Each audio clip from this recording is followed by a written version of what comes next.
good introduction is a simple, beautiful thing. All it does is offer a brief and compelling description of the problem and how you hope to solve it. It tells the reader what the general topic will be that will be discussed, what is the stance that you'll take on that topic, that is, what is your thesis, and it states your thesis as clearly and succinctly as possible. It also motivates your thesis. It tells the reader why she should care about it and why your argument matters. How you motivate your thesis, of course, depends on your audience. Your audience is a smart, intellectually curious reader of philosophy. Imagine yourself writing for your most philosophically knowledgeable and astute peer. So don't imagine yourself writing for someone who's already a professional philosopher. Imagine that you're writing for a peer who is as competent and as knowledgeable as someone could be at your current stage in your undergraduate education. A good introduction should also give the reader a roadmap. It should tell the reader what to expect as she goes through your paper. So philosophy essays are not mystery novels.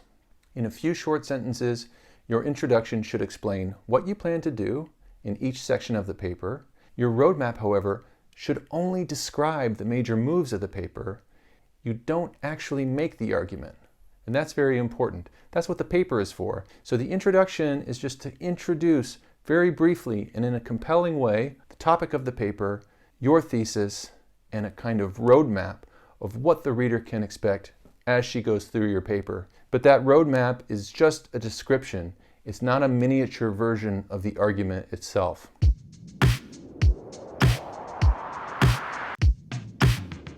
How do you write a good opening line for a philosophy essay?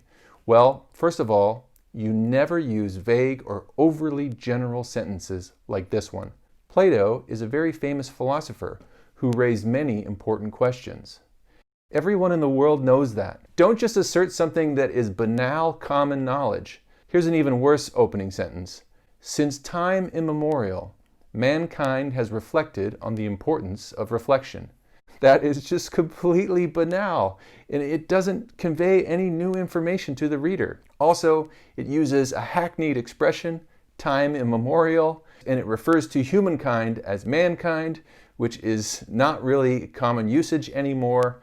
So please do not write those sentences. Don't say Aristotle was a very famous philosopher who a lot of people have read and talked about. Just, if you have to write a sentence like that, go ahead and write it down and then delete it. Opening a paper with a banal generalization like that is like injecting your reader with a tranquilizer. The reader's eyelids will immediately get heavy and start to close against her will. So don't open with a sentence like that. It's the worst possible way to open a philosophy paper, and it's the most common mistake that I find in undergraduate philosophy essays. Also, don't open with a dictionary definition of the term that you're discussing.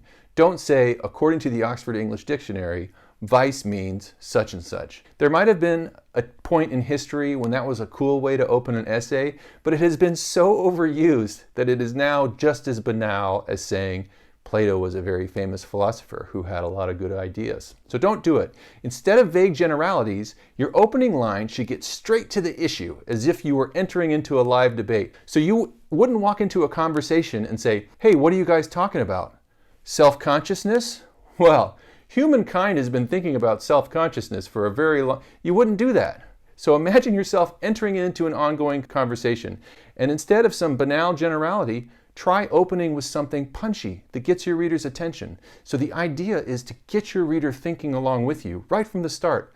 Try to make her feel like she's in a conversation and the two of you are going to work something out in the paper. So some tried and true strategies for opening a paper this way are, first of all, ask a question. Does closed-mindedness get in the way of sharing knowledge? That invites the reader to start thinking with you about an interesting topic right from the start. As soon as your reader starts your paper, she thinks, does it? Does closed-mindedness get in the way of knowledge? Let's think about this. Another strong move that you can make is to open with a claim that challenges conventional wisdom. So if you're going to defend a thesis that is maybe controversial or that maybe goes against the grain of conventional wisdom, open with it. Conspiracy theorists are no more irrational than the rest of us.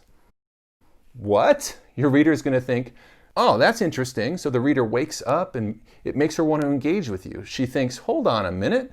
What do you mean by that? Everybody knows that conspiracy theorists are irrational. And then a third option that I think works well is to open the paper by asserting the opposite of what you intend to argue, and then contradict that statement immediately in the next sentence.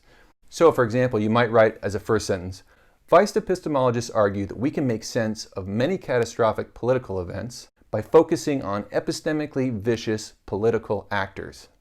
So that's your first sentence. And then your second sentence can be, I disagree. So that's kind of jarring to the reader. It makes the reader feel like something dynamic is happening right from the start. A claim has been asserted, and then someone has said that they disagree with it. So you get this kind of back and forth going from the very start of the paper. Okay, so whatever strategy you choose, you want it to be something that wakes the reader up and that jumps straight into the issue under discussion.